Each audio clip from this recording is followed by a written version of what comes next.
We're live. Assalamu alaikum wa rahmatullah wa barakatuh, brothers and sisters. Thank you for joining us today. We've got a very interesting show once again.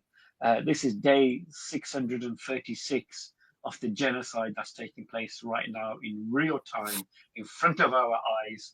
And the sad thing is, one second, I can hear echo one side. Let me just get rid of the echoes. The weird thing is, and I was actually talking to some of my friends here in the gym.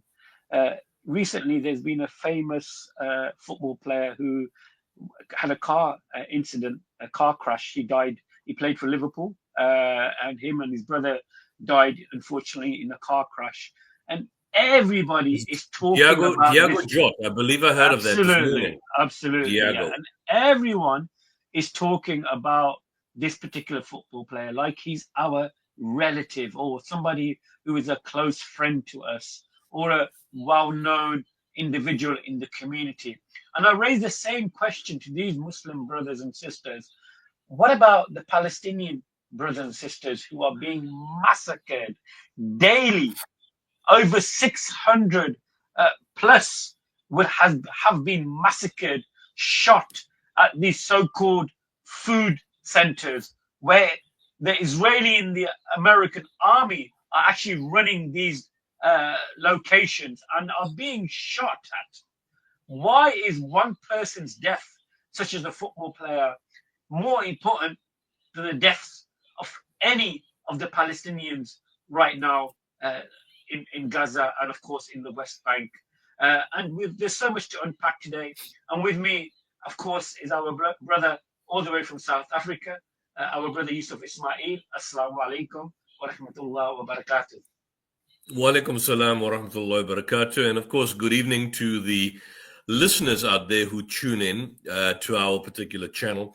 I think you can share the link for the StreamYard. That's our link. I think if you can put out the link for the StreamYard for this evening, for those who want to join us as we go on.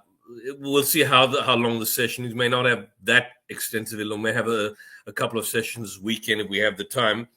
But you raise a point, and excuse me, an interesting point that, by the way, I mean, I used to follow English football very passionately in the 90s, and that was when I was still in school.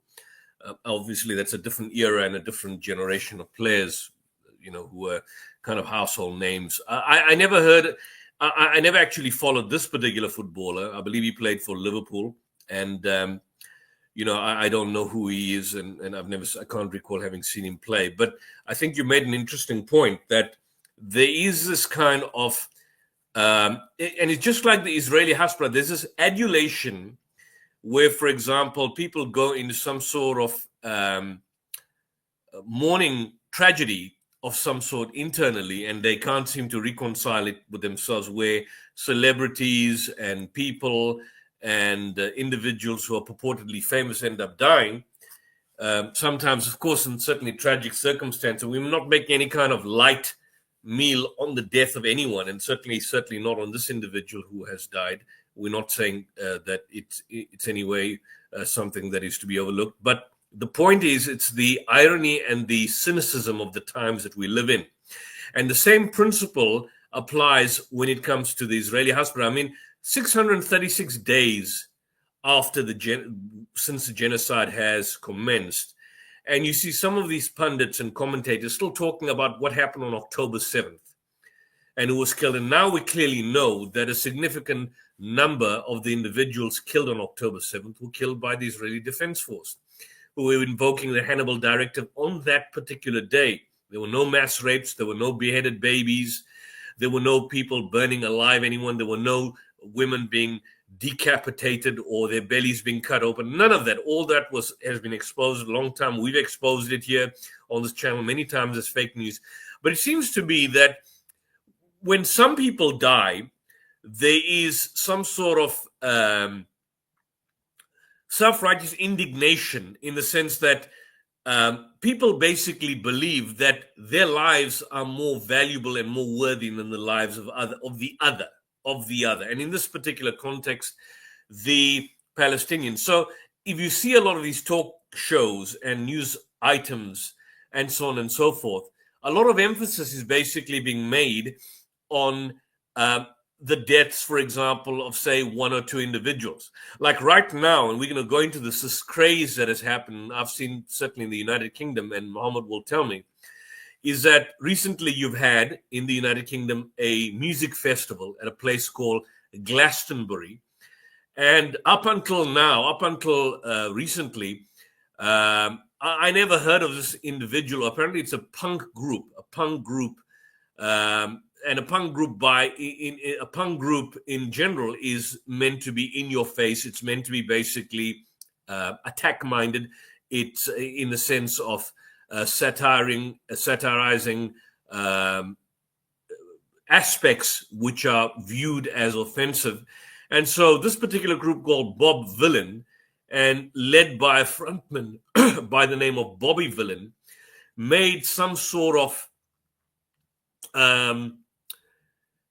headlines in the United Kingdom when he went about chanting the words "death, death to the IDF." In fact, I think let's play that. I think basically just to show that this was viewed as all the more outrageous than the actual killing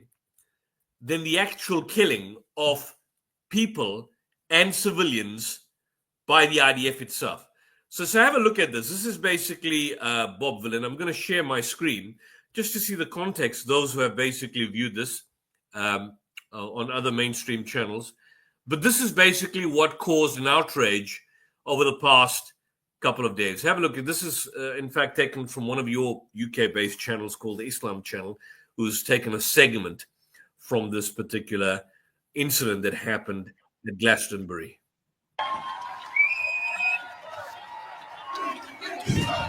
Free, free, free, free, free, free. Alright, but have you heard this one though?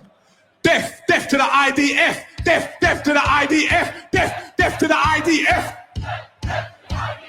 death, death to the IDF, death, death to the IDF.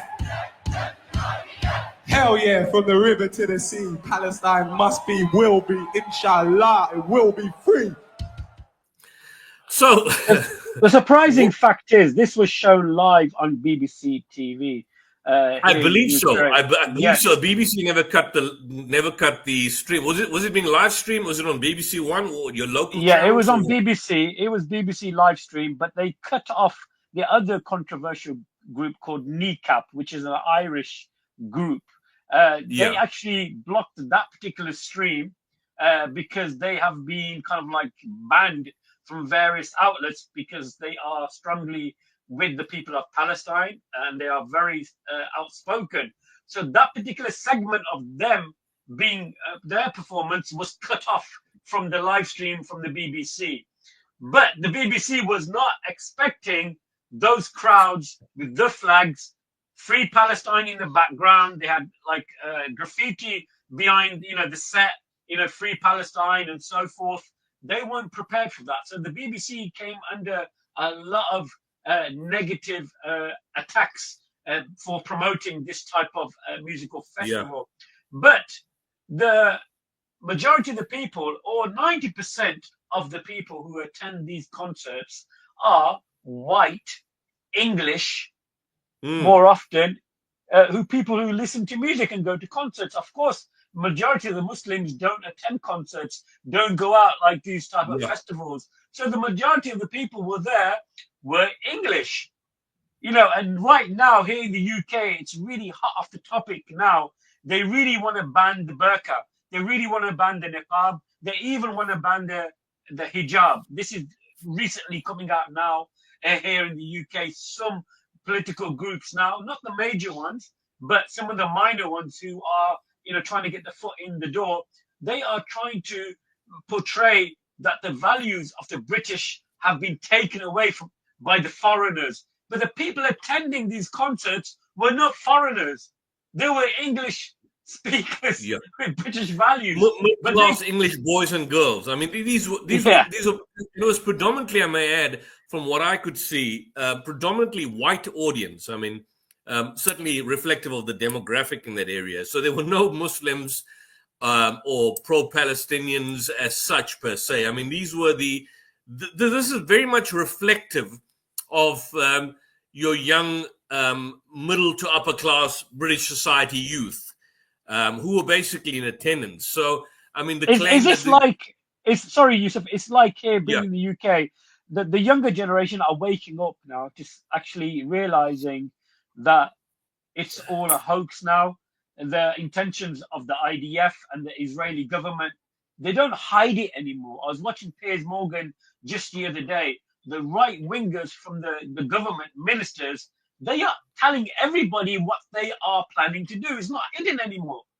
Before, they, the European countries and the Western countries, for example, America, were backing up and hiding the horrific information that was coming out of Palestine and Gaza, of course, the West Bank. But now they can't hide it anymore, and now they are kind of submitting to the fact that these ministers are coming out. The Israeli ministers are openly saying it, that what we want to do is wipe out Palestine or Gaza and take over it. What else can you say, brother Yusuf? It's like they're openly saying it. It's black and white now. So the majority of the people here in the UK, the people who are open-minded, not the thugs, not the Tommy Robinson fans, I'm on about the majority of the good, decent British people of this, country have opened their eyes and opened their hearts and realized that the injustice that's happening right now to the people of Palestine. It is, and it's quite fascinating. But by the way, I think it was a slip on the part of the BBC, because the BBC has never been pro-Palestinian as such. In fact, I believe there's a documentary that was supposed to be broadcasted by the BBC. Has that not been shown? I think Brother Nazam posted it on a couple of days on one of our groups that apparently it's going to be shown on Channel 4.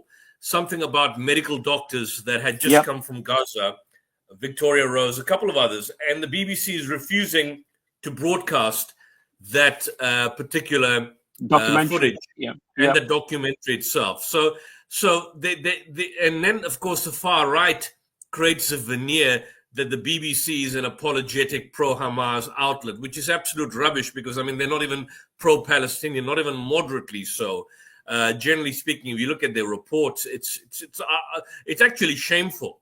And I think in this instance here, it was a kind of a slip. So they're coming under fire, as I understand. A lot of these networks and TV stations, more particularly on the far right of the spectrum, are taking the BBC to task as to how they will be able to, how they're able to add this kind of so-called Freudian slip, in a manner of speaking, by particularly showing this. But I just want to, point this out, that prior to this myself, I don't know about you, Mohammed, but before last week, I never heard of this punk rap group called Bob Vylan. I mean, they were largely unknown. Everybody knows about the Beatles or what's this guy, Mick Jagger and all these guys. But I mean, Bob Vylan, never heard of him, don't know who he is, didn't know what, up until last week, never knew what he sang and so on. And so, in a sense, basically, this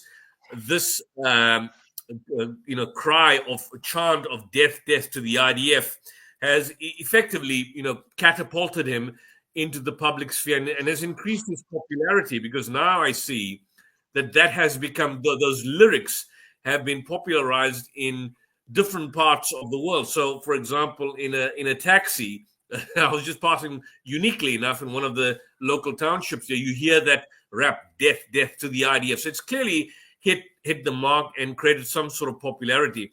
The problem that I've got here is what we are witnessing at the same time is an inversion of reality, whereas that the very forces that are basically carrying out the act of genocide, people and groups like Bob Vylan and so on, are being attacked by Talk TV and GB News and the far right as having suggested that, look, they are calling for the genocide of the IDF. How can you be calling for the genocide of the IDF or the Israelis when it's in fact the IDF that is a killing machine? And I think the front man, this chap, the one with the dreadlocks, who I jokingly remarked had I think at least his face, a kind of an uncanny familiarity, look like you in certain respects. But he was basically questioned, is he calling for the death of Jews or any other race or group of people? And he wrote on an Instagram post that he was calling for the dismantling of a violent military machine. And that machine, whose soldiers recently, and now we'll be showing you, were basically told to use unnecessary lethal force against innocent civilians waiting for aid. This death machine has destroyed much of Gaza. So if you've got a cult, a killing machine, a murder squad that is killing people and causing actual genocide, how is it outrageous if you are calling for the dismantling and destruction and death of that very death squad that is killing people? I mean, had he said, for example, death to ISIS, would they have objected? Would anyone have objected? Had he said death to the Nazis? What about if he had said death to the Russian army? Indeed, he would have got praise for that. Yeah. Or even death to Hamas. Let's assume he had stated death to Iran. Hamas. Or death to Iran. Death to the Houthis. Absolutely. And the point is that I think Ash Sarkar from Novara Media and in an interview in Channel 4 made the very point that, since there is this schizophrenic nexus between the United Kingdom government with the Israeli government, and that kind of that history or that birth goes back to the early part of the 20th century. In fact, the first 20 years, which is the commencement of the Balfour Declaration, of course, leading up to 1948. But since that relationship, that birth, the birth of this illegitimate bastard nation called Israel, goes back such a long way back.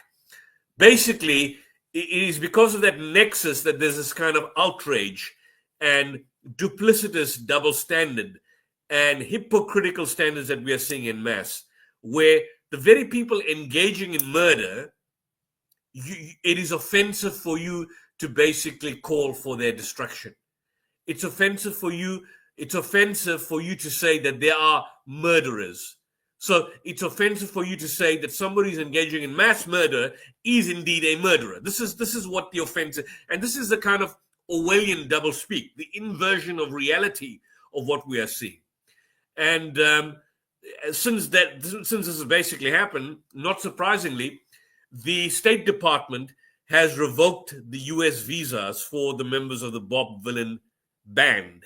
So it's this Secretary of State, Marco Rubio, we discussed him before, the US Deputy Secretary of State, Christopher Landau, just I think yesterday or the day before yesterday, stated that they will not allow any members who make hateful tirade at Glastonbury and lead people into these chants to enter the country, because, and they say, he made the point, foreigners who glorify violence and hatred are not welcome visitors to our country. Now, this is a punk group.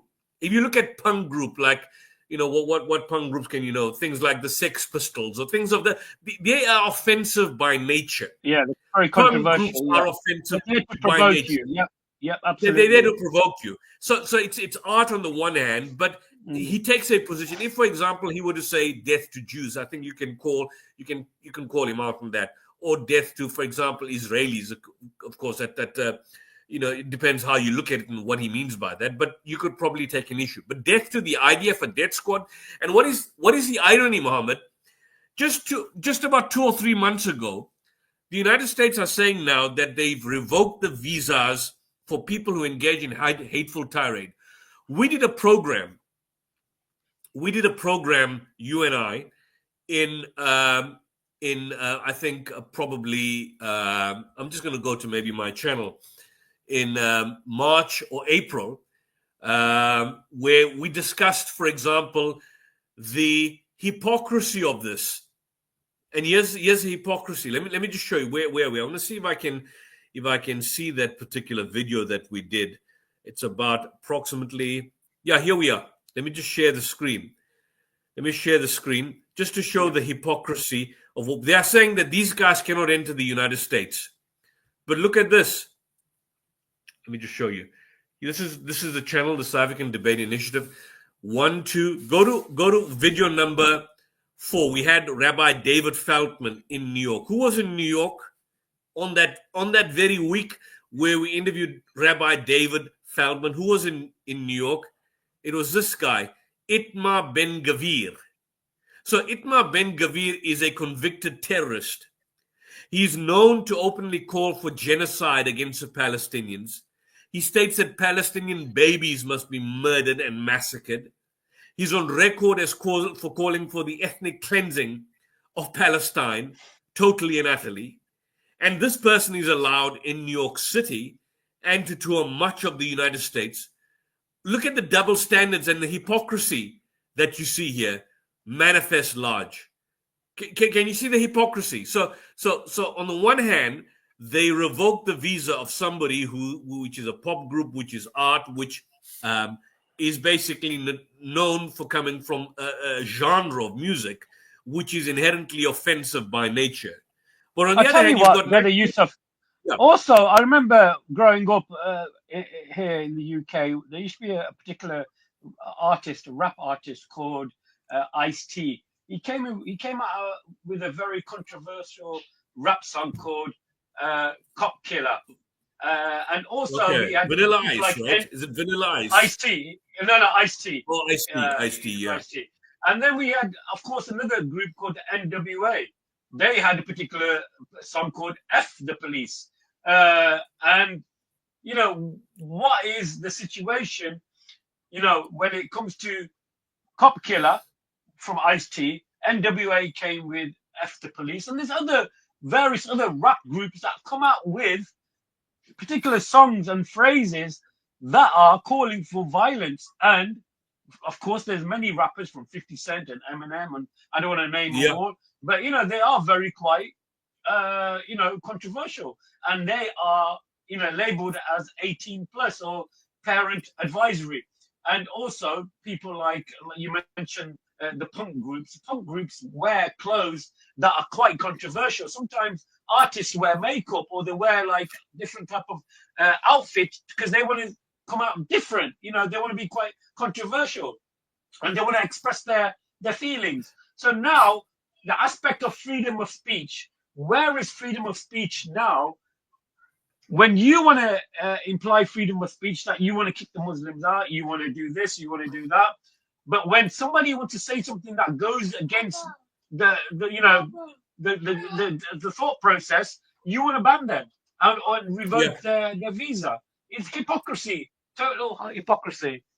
Yeah, in fact, Owen Jones, and I've spoken about his remarkable channel. By the way, I believe he's on Piers Morgan tonight. Owen Jones, probably watched it. I haven't watched it, but he remarked in his Guardian column where he stated that how morally lost is a society in which a chant against a genocidal foreign army provokes a political and media firestorm, but the intentionally starved, unarmed human beings being mowed down on the orders of this IDF, of the satanic IDF. I'm adding the word satanic genocidal IDF, high command, do not. So how can you basically get in such a firestorm, so shocked by... Have you got the article from Haaretz regarding the soldiers let me just see if I can open it up. Let me just see if I can open up the article. Here we are. This is very damning because, you know, they don't let journalists in Gaza. They don't let Western but majority of the Palestinian journalists have been killed. They've been murdered. Well, I mean, you know what a lot of these people say that here's the article by Owen Jones. Welcome to Britain 2025, where a musician's words cause more outrage than the murder and horror in Gaza. The issue of what happened in Glastonbury is obscuring the outrage about real bombs and actual death, and I think that is deliberate. And this is a man, Bob Vylan. I know he's in tattoos but kudos to him. But can you see the backstage there? I see that. That's what Free Palestine. He actually said the BBC. Can you see at the bottom on the left-hand side? I don't know, what did it say? Something about the BBC It's I a don't know part what of it it. says. Yeah. But he's basically contextual. That the important thing here is that, and by the way, I think the chant "death to the IDF," I fully support it. I'm not going to take an apologetic position as some people do in the UK, where I mean we've called for I've called for the total eradication of the state of Israel, and I make no defense or apology for that. That's just like Nazi Germany and apartheid South Africa has to be destroyed. Apartheid Israel has to be destroyed. So, but the point I want to make is that if you look at the background, Free Palestine, the United Nations have called it a genocide.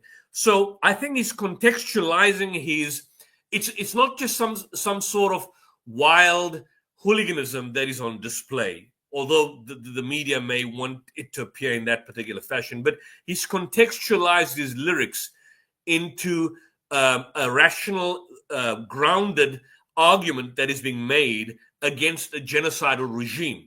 And in that context, he's calling for death to the IDF.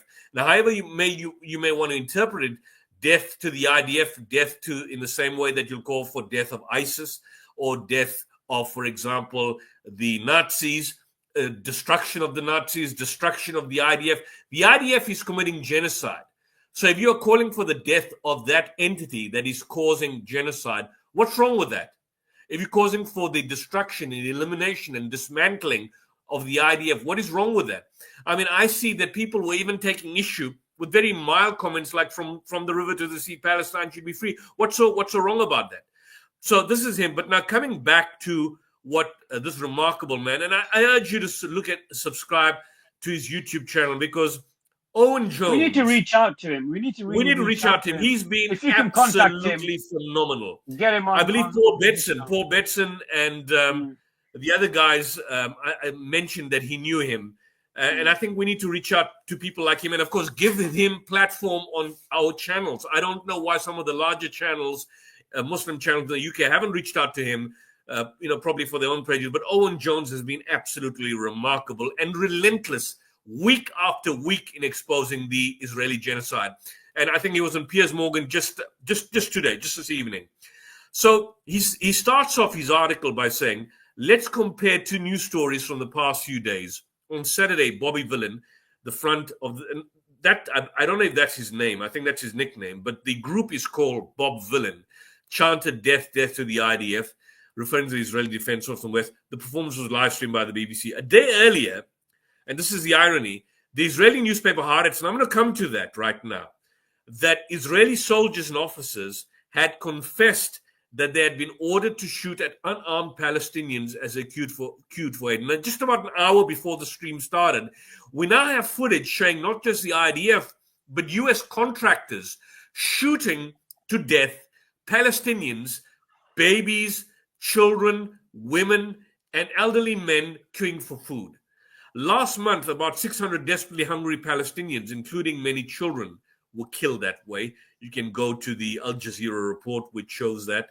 Can you just remind everybody, Haaretz is actually an Israeli newspaper. Yeah, it's the oldest paper. Yep. It's the oldest paper. We're going to come to the Haaretz report because I want people to see the Haaretz report. But he says here 5 words on one hand, 600 killed on the other. Which story dominates the front pages of British newspapers, provoking relentless push notification by the BBC and causing the Prime Minister and front benches to condemn?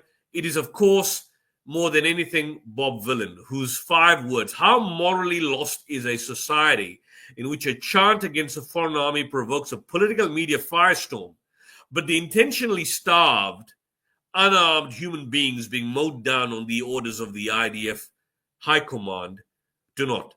I mean, this is genocide happening in Gaza. That is a consensus of the genocide scholars. And I'm going to put, the last time we had this stream on Iran, I was going to go into that article. I may have time to go deep, into that, because I recall in my conversation, I was then interrupted by one of our guests, Anam, and then it took me off that discussion. But what he points out is that there's a consensus. Every single genocide scholar in the world, including in Israel, has no doubt that what Israel is committing is genocide. Genocide means wiping out the pillars of civilization from homes to schools to agriculture and forcibly driving people from their land.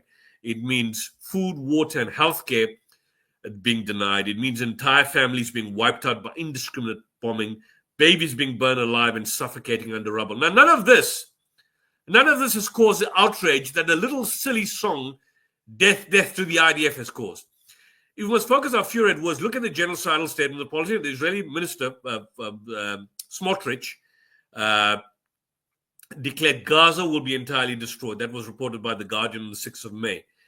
This past weekend, Itamar Ben-Gvir stated demands a permanent end to all aid. This is in his tweet. In his tweet, he calls for a permanent end to all aid, which in practice means death to Palestinians. And he goes on.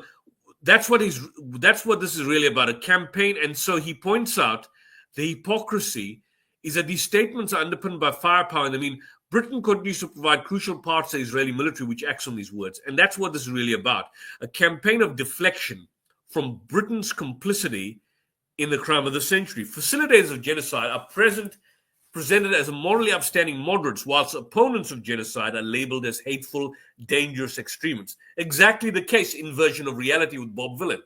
And that's why British civilians serving in the IDF are not under criminal investigation for war crimes, which they should. And by the way, there are also South African citizens, Jewish boys and girls from South Africa, that are basically, they're not in theory, in practice, it's a crime in South African law to fight for a foreign army. So let's hope if they come back, they'll be prosecuted. I may have my doubts, but they should be prosecuted as such. Certainly if I was running the... Well, I just hope they don't come back. Incompetent, we've seen many images, but, we've got an incompetent national prosecuting authority. The less said, the better. We can go into that at some point, and I've discussed that many times, but these people should be prosecuted.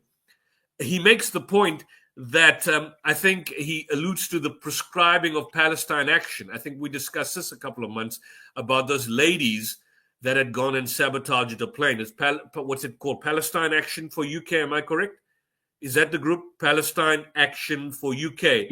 And I have no problem supporting them. I know apparently now you can't mention that. I'm told that some of you can't even mention that in the United Kingdom.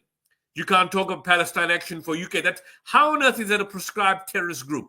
How? I mean, by extension, I'm told that some years back, you had situations where animal rights groups would go and sabotage laboratories and labs and take animals because they didn't want them to be euthanized and experimented on. Would that be terrorism by extension? I mean, you've got a group that is basically calling out against violence, Palestine Action for UK or whatever it's called, and you calling them a terrorist group? I mean, this is Orwellian. Read 1984. Read George Orwell's 1984. Or better still, I had watched something some years back, a movie.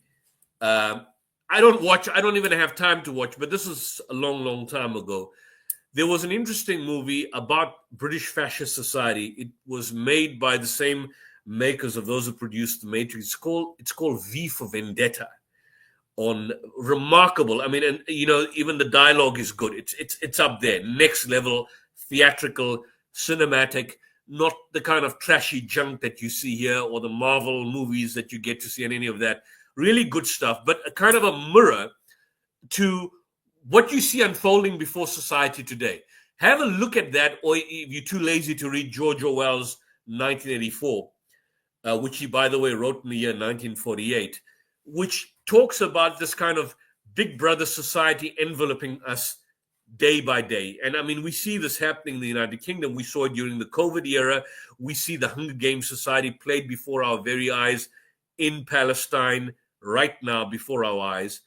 And the point that Owen Jones is making is that, look at what we are witnessing is effectively the cynicism. So he mentions here that there's a criminal investigation into Bob Vylan and Kneecap. Nobody knew who these people were before. By the way, I never knew of Kneecap. I mean, you know singers and groups that are universally famous. I mean, whether you listen to their music or not, they're in your face. You know them.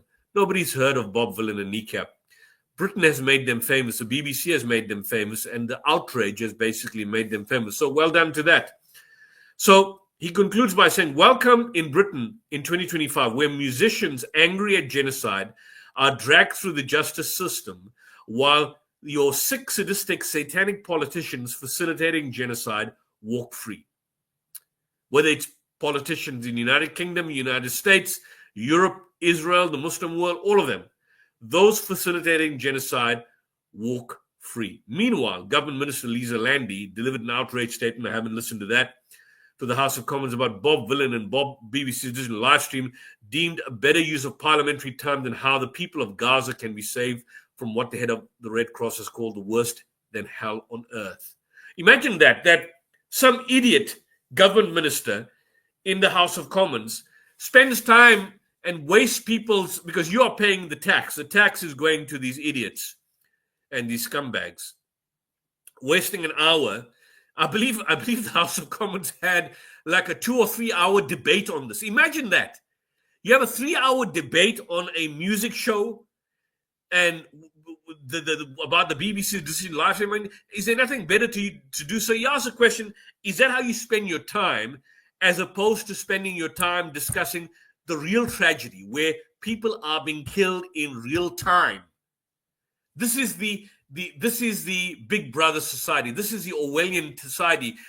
Truth is peace, war is peace, truth is falsehood, whatever the words are, those famous lines of Orwell. That's the world we are living in. So it seems to me far more offensive to conflate Jewish people, and then they state the BBC and Glastonbury have now kind of made a backturn and state these statements are anti-Semitic. And so what Owen Jones states, that it's more offensive to conflate Jewish people as a whole with an army whose actions have led to the International Criminal Court to issue arrest warrants for Netanyahu and his former defense minister for war crimes and crimes against humanity. Every single genocide scholar in the world agrees that Israel is committing a genocide. Those who know nothing about this memorize that fact. That's a fact. Every single genocide scholar, I'll give you the details and the stats to download later. The International Criminal Court has issued arrest warrants for Netanyahu and Yoav Gallant. That's on record. They're criminals. They should be arrested. The International Court of Justice has stated that the South African government had made a plausible case of the fact that Israel is indeed committing genocide. And your best time is spent about worrying about what a musician says or states. If you were to say death to black people, there wouldn't have been this amount of outrage, because, blacks are not that important. Or death to Muslims, or death. Let's assume you were to say death to the burqa, or death to Hamas, or death to Hezbollah, or death to Iran. Would there have been outrage? But in your media, none. There would be nothing. There would be nothing. He makes it clear, in fact, that death to the IDF means dismantling of a violent military machine. The IDF should be dismantled. That's what he means. But even if he means it in a literal sense, death to the IDF, so what? I don't have a problem with that. Do the US and Israel have a problem when they target and deliberately killed innocent civilians? Was there an outrage in the United Kingdom when Hind Rajab had 500 bullets drilled into her in that car? Was there an outrage in the United Kingdom when we saw, and I can't even remember the names because it's just it seems like such a long time ago, that I think Dahlan was tortured to death in the prisons? Was there any outrage when that journalist was burned to death? Was there any outrage when the Israeli Defense Force set up their dogs on this disabled boy and basically left him mangled and mutilated through dog bites, and they found him in a maggot-infested state a couple of days later? Do people realize the horrors and the atrocities of that? The atrocities? So Owen Jones is a pacifist. He says he believes people shouldn't die. And he states that, look, what he meant was dismantling of a violent military regime, which should not be a problem. But even if he means death in literal sense, what's the problem with that? I see no issue. I see no issue calling for the death of evil. People who engage in evil should be eliminated. Islam is not green peas. Islam is not pacifist. Islam basically can hit back, and sometimes it hit back first. And so the point being made is that in a general sense, if you are engaged in acts and violence against innocents in society and babies, and you're seeing them starved, and we wanted to show an image on this on the thumbnail for this particular podcast, and Muhammad told me it's just too graphic. And it is too graphic. You see somebody starving to death, bones being shown. It's not pleasant sights to view, but that is being set aside by the kind of distraction that you see here, where the horrors, as he states, are being whitewashed, and this is basically the reality. So he says you really can only turn the world on its head for so long. In the end, this crime is too obscene, too documented, too unapologetic to get away with. One day there will be a reckoning.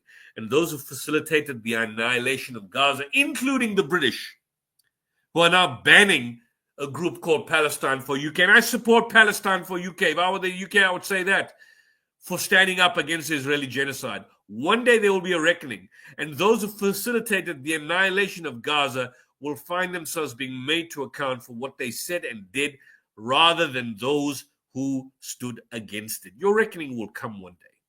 And so this is Owen Jones' article in The Guardian in relation to that. I thought I may share this, and of course, kudos to this man here. Free Palestine from the river to the sea.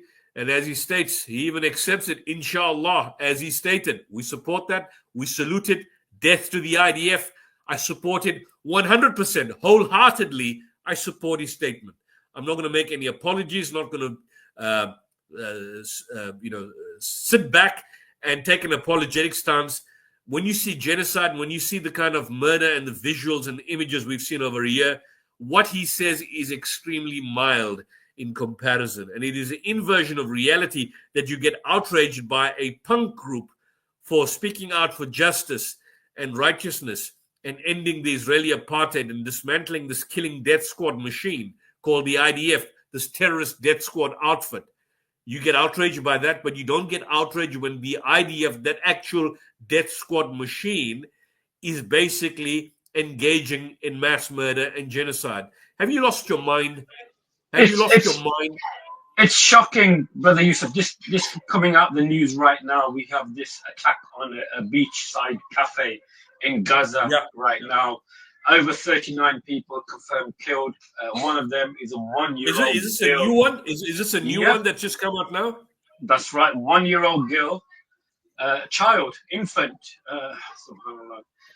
and an inspiring female boxer were among at least 39 people who were killed in an Israeli attack on a beach cafe in Gaza, which had been a haven from Israel's genocide. People were going there to seek refuge, meet up with friends, and they were bombed basically by the IDF. And a loss of a little infant of 1-year-old and a very famous boxer, aspiring female boxer, was amongst the casualties there. Also, within 48 hours, over 300 Palestinians have been killed on a strike in a school in Gaza. The imagery is too horrific to actually show, and it's just, I'm lost for words, Brother Yusuf. Is this what we have come down to as mankind, as the human race, that we see the death of the Palestinians as just numbers?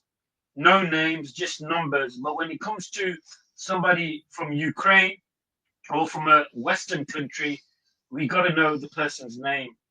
He was a beloved father. He had 2 children, and so forth and so forth.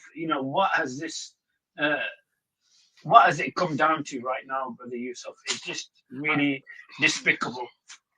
I think it's a point. I've just shared the screen now. If you can share the screen, that's what we're talking about here. I don't know what the latest figures are, but this was the attack on the Gaza cafe, and they apparently used 600 kilograms of They used 600 kilograms bombs. I think I'll just check that report now. But the point you're making is that the fact that they humanize when it comes to, like, for example, at the kibbutz Nizor or the kibbutz Be'eri, the one thing that the Israeli propaganda started immediately was humanizing the individuals. They gave them names, they gave them backgrounds, they gave them stories, so people were able to relate to them. It's a grandchildren, it's a family, what they were doing, what they did. When it comes to the Palestinians, you don't humanize them. You just basically view them as numbers and statistics, and we just rattle out the statistics. So here's a report. At least 24 were killed by an attack that turned a beach spot scene into a scene of carnage. This was, in fact, I don't know what report you're referring, but I'm looking at the 1st of July. So I think it may be a continuation of that as the figures come out. But as at the 1st of July, I think the figures are more now. 24 people were dead. Al-Baka Cafe, close to the harbor in Gaza City, was almost full in the afternoon on Monday. Today's Wednesday, when it's hit by a missile, immediately transforming the scene of a relative calm amid the biggest urban center in Gaza. Amongst those killed, including many women, children, and elderly people, was a Palestinian photojournalist, Ismail Abu Hattab, and an artist, Franz al-Salami, who had exhibited internationally. That's him, murdered. I mean, this guy was no harm. Young man. The Israeli Defense Force, again, on Tuesday, said it was reviewing the attack. It has struck several Hamas terrorists in northern. I mean, we're tired of this bullshit. Nobody believes these lies anymore. No one believes these lies. You can just kill and murder innocents and lie and say you're targeting Hamas. We know you're lying. We know you are lying. This is a total lie. So that's the Al-Baka Cafe by the port, by the harbor. At the time of the press report, and I think the figures are higher, but on the 1st of July, there were 20 murdered. It's nearby in Gaza City in the north. And you had another person, Abu al-Nur, said he had stepped outside to get some noise returning the attack. Just as close, a missile strike, shrapnel flew everywhere, gunpowder went inside, there was family, there was young children. Why were they targeted? It was a place where people came to find some relief from the pressures of life. The cafe and restaurant had so far survived more than 20 months of war. There's a lot of people at the spot, which offers drink spaces for families and internet access. It was a massacre. I saw bits of bodies flying everywhere, bodies mangled and burned. It was a blood-curdling scene. Everybody was screaming. Everybody was screaming.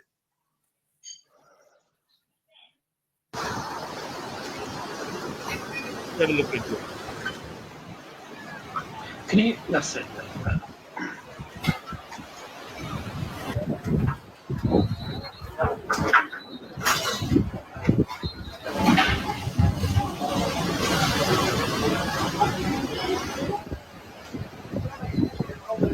at that.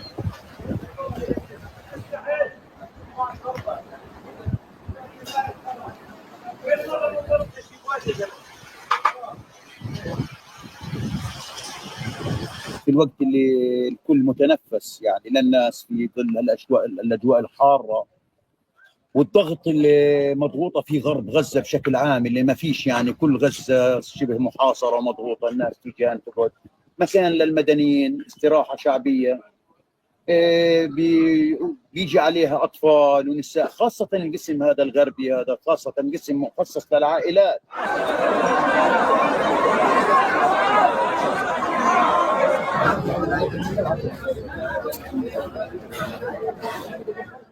So this is the aftermath when they were already, and this is what they use. Apparently, the NDTV says 230 kilograms. They used approximately. I don't know if you got the screen here with me. That's a Guardian report. Israel basically used something like the Israeli military used 500-pound bombs in strike on Gaza Cafe. Imagine that. Who would do this on a human being? Experts say use of heavy ammunition in Monday's strike killed dozens, may constitute a war crime. It is a war crime, for heaven's sake. These are fragment parts of an MK-82 general purpose bomb. The Israeli military used a powerful and indiscriminate weapon that generates a massive blast and scatters shrapnel over a wide area when it attacked a target in a crowded beachfront cafe in Gaza, evidence seen. Experts in international law state that the use of such ammunition, despite known presence of many unprotected civilians, was certainly a war crime and may constitute a war crime. It is a war crime. So this is the strike that they use. And again, look at the audacity of these, what I can call these truly repulsive, morally repugnant human beings. You can't even call them humans. You can't even call them animals, because animals are even better than these sick, psychopathic, sadistic bastards. Prior to the strike, steps were taken to mitigate the risk of harming civilians using aerial surveillance. What steps were taken? Because you harmed the civilians. You murdered all of them. You murdered them. So what steps are you talking about? And between now, medical and other, between 24 and 36 numbers, of course, increased, were killed and injured. The dead included a well-known filmmaker. Amongst the injured were a 14-year-old, 12-year-old girl. Under international law, this kind of military intervention force is forbidden to launch attacks that causes incidental loss of civilian life that is excessive or disproportionate to the military advantage to be gained. What military advantage has been gained?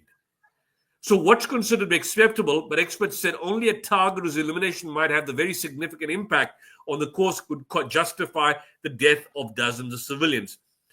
Now, the IDF is unable to explain, and how do you justify? Do they have moral agency? Do these sick people have moral agency? This is a close fragment of the bomb. And you can see bloodstains. And if they were bloodstains, whatever they can be.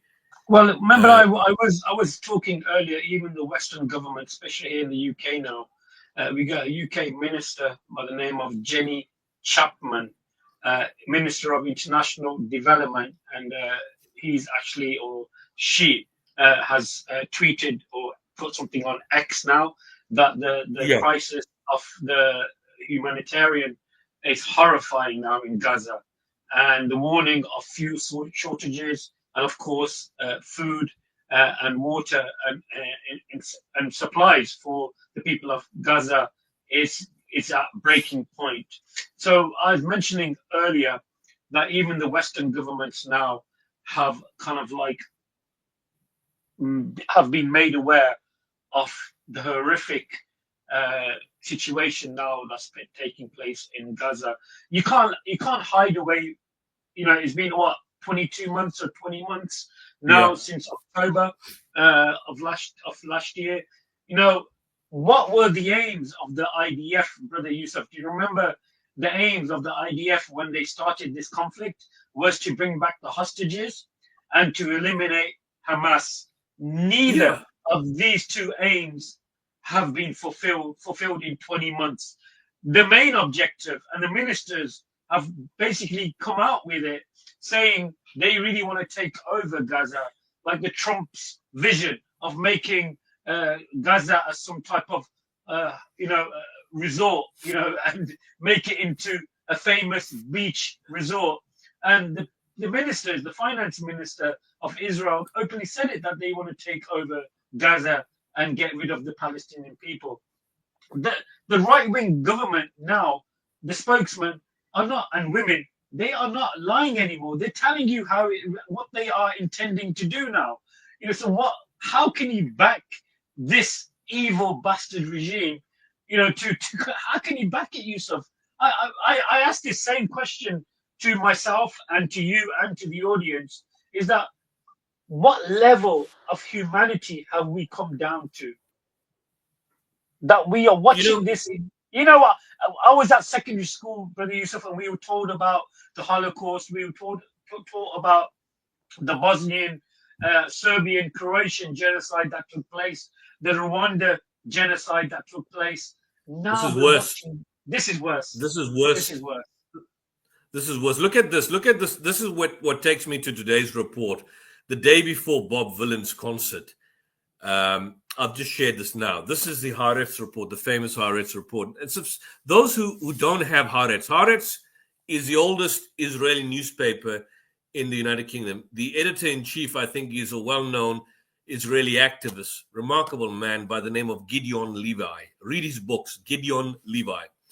But this is the Haaretz report that came out a day before Bob Vylan's concert at Glastonbury. This was on June 27th. And this is something we've been saying for more than a year, myself, Muhammad, and a lot of us from day one, when this was not popular. What is being said now in this headline is not popular, was not popular when we were saying it. We were saying it as early as October 2023, that the IDF, remember the very first stream I ever did with you, we got to know each other, we were saying that the main aim is to deliberately kill and murder civilians. It's not even collateral damage, because people assume collateral damage gives you a veneer of excuse, an excuse from actual accountability, in the sense that, look, you're tired, even though it's wrong, even though it's morally reprehensible, even though it's a war crime where you blow up an entire Senate knowing full well you're going to kill civilians. But this is not even that. This is not even that, where you claim to kill and then you just don't care and you blow up. This is where you go out of your way to specifically target and murder innocent civilians. So this is a Haaretz report. It's a killing field. IDF soldiers ordered to shoot deliberately at unarmed Gazans waiting for humanitarian aid. IDF's officers and soldiers told Haaretz they were ordered to fire at unarmed crowds near food distribution sites in Gaza, even when no threat was present. Hundreds of Palestinians were killed, prompting the military prosecution to call for a review into possible war crimes. Netanyahu cats reject claims, calling them blood libels. Rubbish. We're going to see now how blood libels. So here's the thing. Israeli soldiers in Gaza have told Haaretz that the army has deliberately fired at Palestinians near aid distribution sites over the past month. What we've been saying, myself, Muhammad have been saying, and a lot of others. Not Hamas, the IDF has been killing them. Conversations with officers and soldiers reveal that commanders ordered troops to shoot at crowds to drive them away or disperse them, even though it was clear that they pose no threat. One soldier described the situation as a total breakdown of the IDF's ethical codes in Gaza. Well, they never had ethical codes to start off with. According to the ministry in Gaza, 549 people have been murdered in AIDS since May 27. Over 4,000 have been wounded, but the exact number of those killed or injured by the IDF remains unclear. So the IDF stated initially about a couple of weeks back that, look, they were firing warning shots. Now we know that it's intentional. Haaretz has learned that the military advocate general has instructed the IDF, a body tasked with reviewing incidents involving potential to investigate suspected war crimes at these sites. Who are they fooling? We know what's going to happen with that investigation. Give me one example where anything has been investigated since the genocide began. Not one. But and more particularly when your prime minister and your deputy and your defense minister Israel Katz calls it a blood libel. The Gaza Humanitarian Foundation, actually not the Gaza Humanitarian Foundation, the Gaza Extermination Foundation, a black ops operation, began operating in the Strip at the end of May. The circumstance of the foundation establishment is murky. It is suspect. This is not what I'm saying. Haaretz is saying. It is known to have been set up by Israel in coordination with U.S. evangelicals and private security contractors. That rings alarm bells. U.S. evangelicals, private security contractors. That's quite amazing. Its current CEO is an evangelical leader close to U.S. President Donald Trump and Israeli Prime Minister Benjamin Netanyahu. That tells it a lot.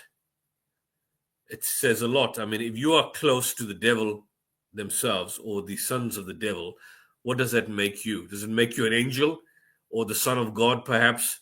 If you are so close to the devil, who are these people? Who are these people fooling?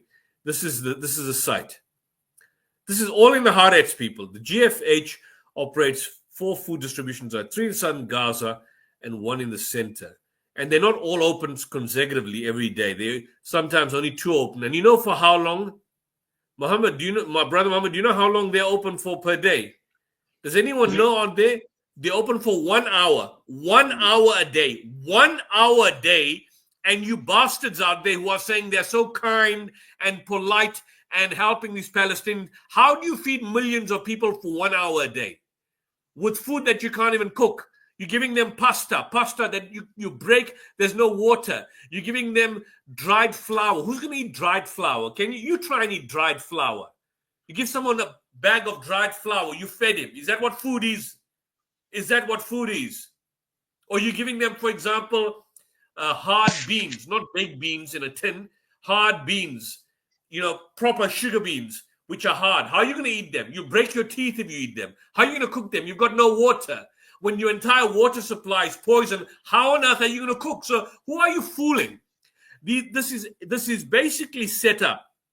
It's like a Hunger Games society to create the veneer of respectability to state that, look, we're now starving the Palestinians deliberately, but we're not going to do it that deliberately. We're going to create the indication that, look, they are getting some sort of aid, but in actual fact, these are death traps. So it's not going to be that obscene from all. Thousands Gazan arrive. Contrary to the foundation, and its distribution is chaotic with crowds rushing the pile of boxes. Since the rapid distribution centers opened, Haaretz has encountered 19 shooting incidents.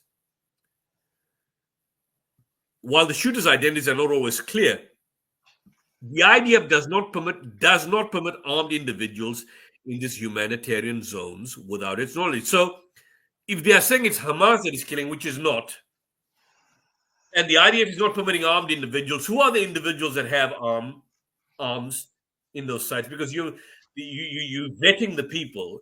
So who are the individuals that have armed?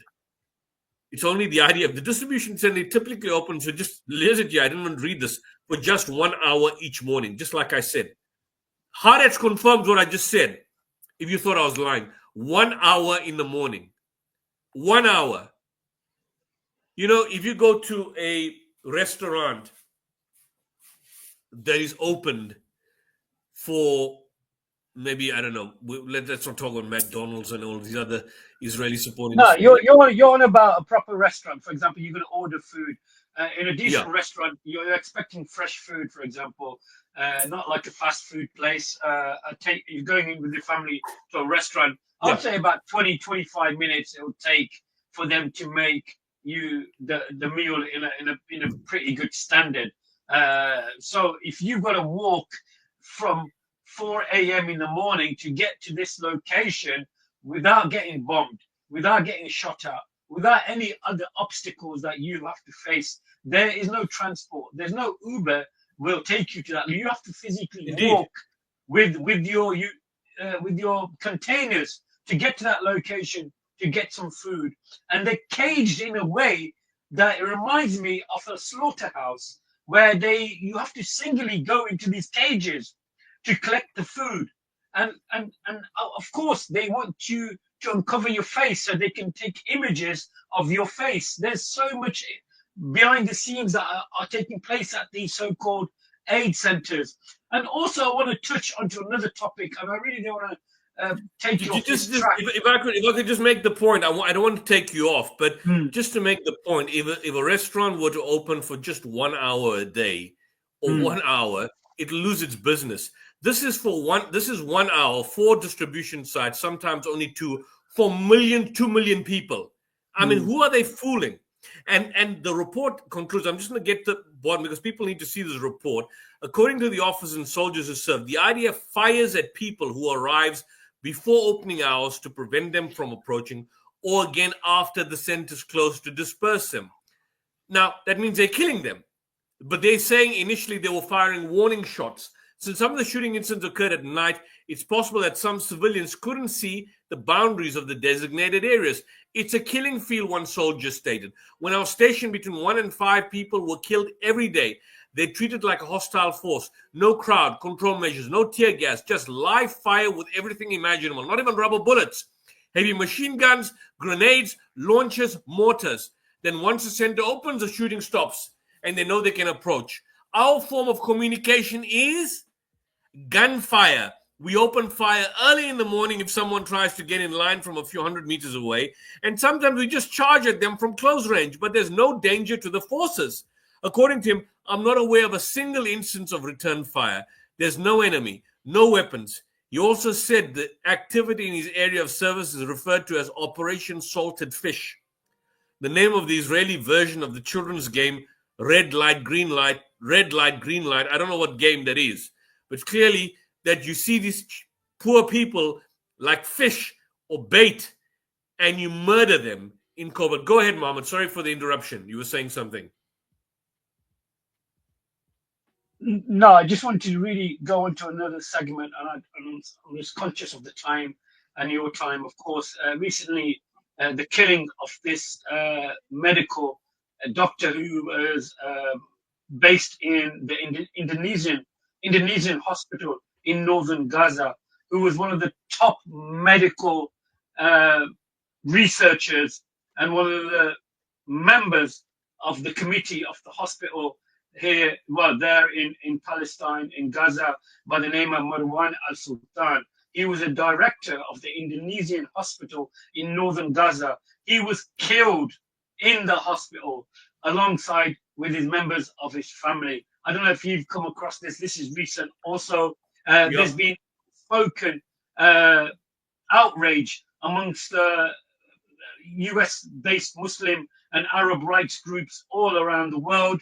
Why was this particular doctor surgeon targeted? And he was like the one of, possibly there's another doctor in the same type of category as him, but you know, he was killed alongside with his family. No apparent reason, no apparent reason was given why he was targeted.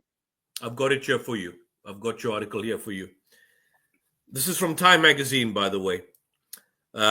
I just chose Time Magazines randomly. It's not that, but to show that we try to go through all our. This is from Time Magazine. Forgive the adverts. We don't advertise for Rolex, but that's what Time Magazine does. Time Magazine. Gaza hospital director killed alongside family members in Israeli airstrike. This is 4 hours ago, by the way, by Kelem Sutherland. Sorry for the pop-ups. Dr. Marwan Sultan, the director of the Indonesian, that's what you mentioned, was killed. I hadn't studied this particular case, so I'm seeing it, you know, this report, I'm seeing it now. I haven't read through this report. I did hear about this, but I haven't gone through it. The doctor was killed alongside his wife, sister, daughter, and son-in-law when a missile hit the apartment where the family was staying. His surviving daughter, Lubna, stated. A missile was dropped on his room, exactly on his place, on him precisely. All the rooms were fine except for his. The missile hit it precisely. So it was a targeted murder. But look at what these bastards say, the Israeli terrorist force. They told Time Magazine they struck a key Hamas terrorist. Can you believe the audacity? You know, when you play a game, I wouldn't say chess. Some people don't understand chess.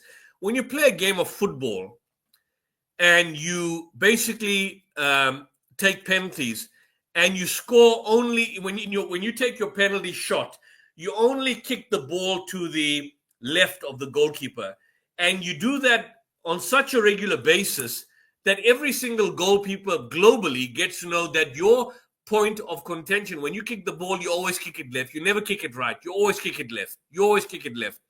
After a time, the goalkeepers will basically be able to see the charade of your inability to be a proper footballer, and your kicks will basically be saved.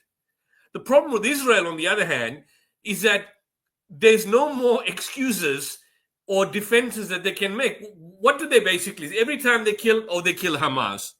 Oh, it was a mistake. They're not even saying mistake now. Oh, they denied. But there's human shields. They can't even come up with human shields. Where are you going to find human shields now? They flattened Gaza. What human shields are you going to talk about now? What human shields are you going to talk about now? They flattened Gaza. You know, I sometimes wish, because unlike you are empathic, you get emotional. And when I see these reports, I don't get empathic. I don't get want to mourn. I get angry. I get infuriated because I see all the time the defense mechanism and those sick satanic apologists out there that make the defense for this kind of garbage. And I wish sometimes some of the people that we had the very first time we started and commenced these sessions come again now, some months later and more than a year later, and try and challenge us with their garbage. I mean, we've even turned people like Anam. You remember the first time we had our brother called Anam? He was, very pro-Israeli, strangely enough. And we've kind of turned him around. We've turned a lot of people around because, unfortunately, you can't hide from the truth. So coming to this, the IDF regrets any harm to uninvolved individuals and operates to mitigate harm. But the report basically states that the missile was dropped on his room, exactly on his place, on him precisely. So what mitigating are you talking about? Who are you bullshitting with? Medical Aid for Palestinians condemned the death, describing Sultan as a dedicated medical professional who worked under unimaginable conditions to survive months of Israelis' bombardment. This man was saving lives and you killed him. He was saving lives. But there's a pattern. There is a pattern, and people need to wake up. The pattern is to get rid of the journalists. They've killed journalists and, of course, doctors and journalists. Doctors. 1,580 medical professionals, and I think this is a low figure. This is a low figure. This is a low figure. There's much more, and there's more journalists and reporters and homegrown journalists, people who have just started reporting on their own that are being killed. Despite being protected under international law, Gaza's healthcare workers are being erased before the world's eyes.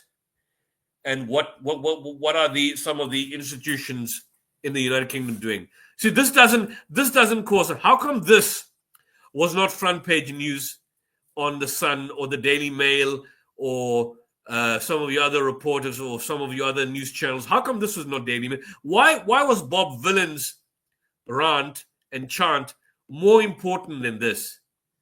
Is what somebody says more important than somebody who is mass murdering and killing people on a daily basis? So this is insane. And this is stated the number of healthcare workers, said Sultan bring the number of healthcare workers killed by Israeli airstrikes to over 50 over the past 70 days. So they've killed 50. The Indonesian hospital, he managed the Indonesian hospital, was forced to close in May after repeated Israeli attacks and sustained structural damage. So they destroyed the hospital. Initially, we were always told that Israel would never target a hospital. Now they've destroyed every hospital. Sultan had at that time described it as a direct target of the hospital, including the intensive care unit. Gaza's health system strained. It was already strained a long time ago. We've discussed I remember you sending me those pictures, images of the young children starving to death. And brothers and sisters, honestly, I couldn't look at the images. And every time I go into X, we get glimpses of the situation on the ground there in Gaza. And I can't really comprehend how a father has to say goodbye, his last goodbyes to his children before they are placed in the grave. I can't imagine the heartbreak of fathers, mothers losing their children. And the report recently that has come out, that the x-rays showing that children are being shot in the head by snipers. And the problem is, brothers and sisters, is we still are like the ostrich, where we just throw our head and we just bury our head in the sand, and we don't take any notice of the situation and the struggles of the Palestinian people. But when it comes to a football player dying in a car crash, it's all over everybody's mouth. Everybody's talking about it. But what about the people of Palestine? It's been 20 months since the genocide began, and me and Yusuf, we spoke straight away about it. We opened up and we told the world what is actually taking place. And people came on, we had people like Mike, we had Anam, we had other Christian fundamentalists come on and say, no, it's not a genocide, they had a right to fight back and so forth. And who turned out to be right and who turned out to be wrong? It's clear on everybody's screens now that the genocide is taking place. You got Israeli historians. You got people like Piers Morgan, which I was shocked. Even now, he's challenging these individuals, these Israeli ministers, on this type of ideology of wiping out the people of Palestine. And he agrees that what's happening in the West Bank, it's just incorrect. It's not lawful. And we forgot about the West Bank. But we need to keep talking about that, how the settlers are breaking into people's houses, kicking out the Palestinians, taking the homes of these, the people who lived in these homes for hundreds, if not thousands of years. But where are those people now who defended this genocide? Where are those Christian fundamentalists who used to come on this channel and try to argue with Brother Yusuf and say, no, Brother Yusuf, the Israelis are entitled? And they use biblical verses. They would use biblical verses trying to justify the genocide, because for them, they are racing up or speeding up the clock for the second coming of Jesus, peace be upon him. And also, after discussing various topics on my Dawah stall here in Coventry, the Jews are condemned in the Bible for killing the prophets and messengers. They have been cursed. Those particular Jews were cursed for killing the prophets and messengers. So, brothers and sisters, who are the people of Palestine? The people of Palestine are the ones who are brave, the ones who are fearless. If it was myself or Brother Yusuf in that particular situation, I think we would have surrendered or moved out long time ago. But those people there, they are the true warriors of Islam, and may Allah protect them, keep them firm upon the religion of Islam. And Brother Yusuf, I really don't know what I can say, because we urge people to come on this show to defend the IDF. But where are they now, Brother Yusuf? Remember when they first used to come onto the show? They used to argue with you and say, no, Israel had the right to do what Israel is doing. The allegations of rape, the allegations of beheaded babies, the allegations of babies put into ovens, and so forth. They all turned out to be lies. They all turned out to be false information. And I still remember Joe Biden on the stage in the press room saying that he's seen the images of the beheaded babies and so forth. It was just a lie, a total lie. But I really don't know. I don't know what else to say. I think you basically you've summed it up remarkably. But I think if the one thing that is we want to end up with tonight's program, I think people need to see now that we've been vindicated, more particularly by the last 22 hours and 24 hours in the massive, and I'm not going to show the Al Jazeera report, but the Associated Press report, where Al Jazeera has taken their particular information from. Here's the Associated Press report, and we're probably going to end with this, which vindicates our position that we've been saying all along, that we're now seeing a killing field. And here's the killing field before us. Have a look at this. Broker with spreads from 0.6 pips. Put the thing off, and if you can just share the screen, here we are. This is it. Look at this. This is the shooting that we are talking about. If it's there. Testimonies and videos obtained by the Associated Press show American contractors guarding aid distribution sites inside Gaza are using live ammunition and stun grenades. You heard what she said? Did you people hear what this lady stated? Not just the IDF, but who's running it? This GHF, the Gaza Humanitarian Foundation contractors. Look what she says. Listen to her again. Testimonies and videos obtained by the Associated Press show American contractors guarding aid distribution sites inside Gaza are using live ammunition and stun grenades as hungry Palestinians scramble for food. 2 U.S. contractors who spoke to us on the condition of anonymity because they were revealing their employer's internal operations said they were coming out because they were disturbed by what they saw as dangerous and irresponsible practices. Both have extensive military experience. They say the security staff on site were often unqualified, unvetted, and had an open license to do whatever they wished. Their testimonies, combined with videos, text messages, and internal reports, seen by the AP, provide a rare glimpse into the workings of the Gaza Humanitarian Foundation, the new American organization backed by Israel to provide food to the Gaza Strip's population. Journalists have been unable to access the sites, which are located. Can you just pause it there, Brother Yusuf? I'll pause it here. Can you just take it back a few seconds where the cages were? I just want people to really take it back look there. at those Just cages. right No, a bit forward. Just forward. The security staff on site were often Look at that. unqualified, unvetted, and had an open license to do whatever they wished. Look at that. This is like a Hunger Their Games society. testimonies Yeah, can you see Look the at that. cages That's there? where Look at it. Look at that. These are cages. This is like a Hunger Games society. And these are not cages, these are death traps. You're putting people inside like fish, like death traps, and you're killing them. I mean, this is a black ops operation run by death squads. And you're lying to people that you're getting food. They're not giving them food. This is a Gaza extermination foundation. Gaza death squad set up by the Israelis and the Americans. This is not for setting up, this is not a food aid distribution center. This is basically a setup of a death trap where you basically lie to people that you're providing them with food. In the meantime, your main aim is to kill them and massacre them. Combined with videos, text messages, and internal reports seen by the AP, provide a rare glimpse into the workings of the Gaza Humanitarian Foundation, the new American organization backed by Israel to provide food to the Gaza Strip's population.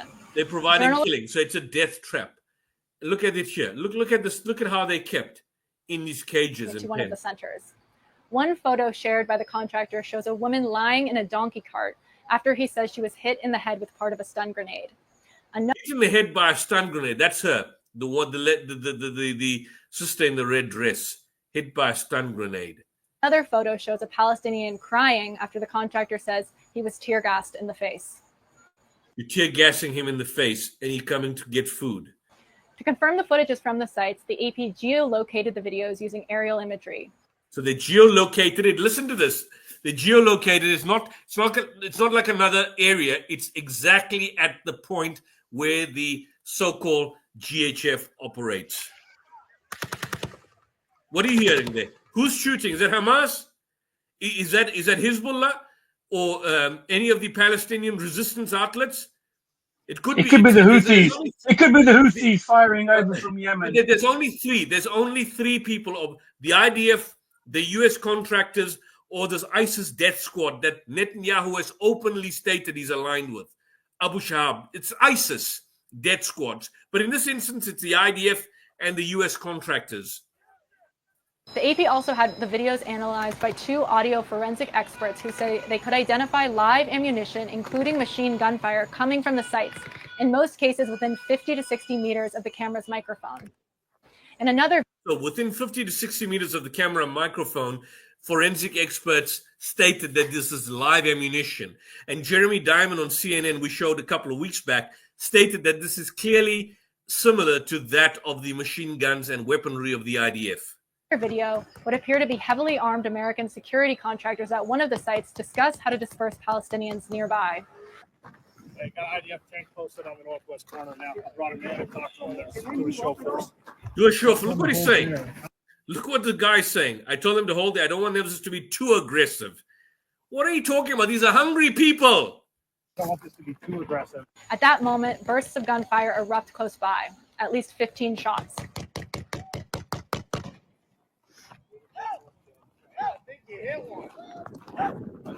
Oh my God. Look at that. Hell yeah, boy. The camera's view is obscured by a large dirt mound. Look at this again. Did you hear what he said? You hit one. Really hit what? Yeah. Let's do a show first. I told him to hold there. I want you to listen to this. At that moment, bursts of gunfire discuss how to disperse Palestinians nearby. Hey, got IDF tank posted on the northwest corner now. I brought him in and talked to him. Let's do a show first. I told him to hold there. I don't want this to be too aggressive. At that moment, bursts of gunfire erupt close by. At least 15 shots.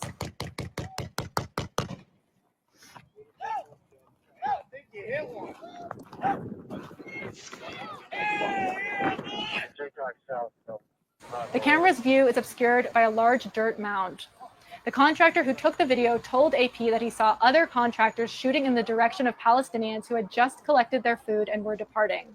So they collected their food, they were departing, and now they were being shot at. How sick can you get? He had a clear line of sight to both shooters.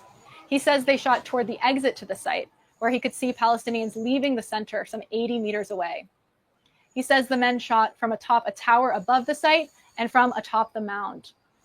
The shooting began because contractors wanted to disperse the crowd, he says, but it was unclear why they continued to shoot as people were walking away. So they stated they want to disperse the crowd. And that's what these psychopaths state, that, look, they just want to fire warning shots, which is still a crime. But now they are dispersing. What are you shooting them for? If they're dispersing and leaving, what are you killing them for? Not show who was shooting or what was being shot at. But the contractor who filmed the video says he watched another contractor fire at the Palestinians and then saw a man about 55 meters away in the same direction that the bullets were fired drop to the ground. The AP cannot independently verify this account. Both contractors say they were armed with pistols, automatic rifles, and some had machine guns.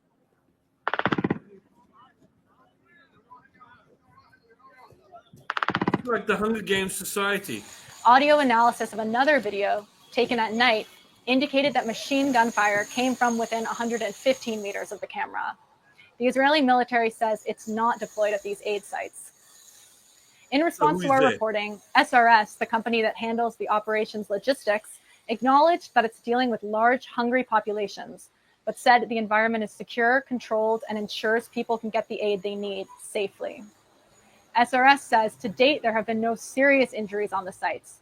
It says that security professionals had fired live rounds into the ground away from civilians a few times in the early days of the operation as crowd control measures. The GHF says its team is composed of experienced professionals and warned that there were people with a vested interest in seeing GHF fail.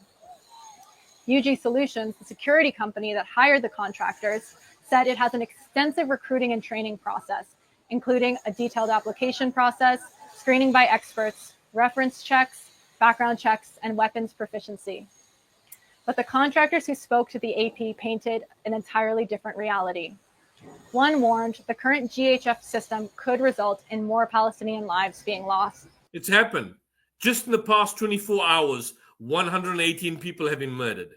In the past 24 hours, 118 have been murdered in Gaza. And so now what this AP report basically shows, that's not just the IDF, but American contractors that are basically running this operation called this GHF, Gaza Extermination Squad, are using live ammunition and stun grenades against hungry Palestinians as they are collecting their food and as they are leaving. I'd like to show the Al Jazeera report, but I can't because I don't want this to be struck. But this is basically what we are effectively dealing with.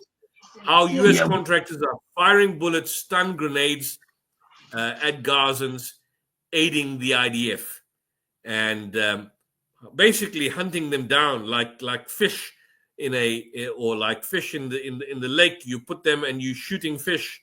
That's basically what it amounts to. How sick and evil can you get? And then you have a problem with Bob Vylan. You really have a problem with Bob Vylan. There's something fundamentally sick and mentally disturbed with you as a human being, and you need to check yourself up. You need psychiatric assessment. I think we can really end the show with his famous words from the festival itself, because myself and Brother Yusuf, we hold the same view without any division that the IDF needs to be wiped out. They need to be wiped out. And so we stand up with death to the IDF. I have no problem 100%. With that. 100%. And so brothers and sisters, I really thank you for taking part in the show and hopefully watching the show in the future. Don't forget to click onto the link for my Patreon. It's like £1 a month. That helps me get copies of the Quran, which I distribute here in Coventry for free. And I don't know if you brothers and sisters have been watching the store that we have where we give out free Qurans and we invite people to Islam. please keep us in your du'as. And this is one of the ways where I spoke to Yusuf about this, that the only way we can fight back, especially here in the UK, is by promoting Islam. And since this genocide has started, people are taking an interest into Islam because they see the struggles of the Palestinian people and what keeps them firm upon the fighting and struggling against the IDF and the bastard regime. And I'm sorry for using this language, but this is in the King James version of the Bible. The term bastard is actually used. So I want to quote it from the Bible itself. So nevertheless, we want to continue speaking about the plight of the Palestinian people. Myself and Brother Yusuf, we are united upon this. And I want to thank Brother Yusuf for joining me today and being part of this amazing journey. Even though it's a sad one, an emotional one, but we continue to make you aware of the plight of the Palestinian people. Last words to you, Brother Yusuf, before we end today's show. Indeed. And don't forget out there, we want to keep you aware. We want to keep you awake. We want to basically enlighten you. Use the material that we've sent out. And you know, those of you who are watching, those links are available there. We try and show, screenshot them and show them. And one of the reasons I do that is so that people can know that the information is out there and we source that information. We want you to have a look at it and use it to educate others out there. And we know people are waking up. At Glastonbury, we had a large number of mainly white youngsters, middle to upper class people, that are fully in support, from what we can see, of the Palestinian cause and indeed the Palestinian resistance. And I think that needs to continue.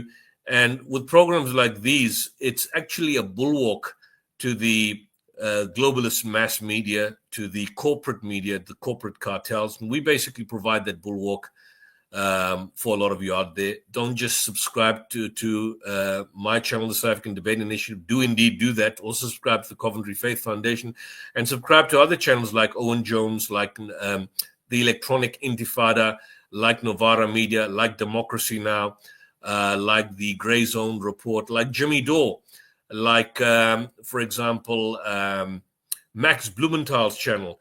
This is Jewish individuals, the Young Turks and so on.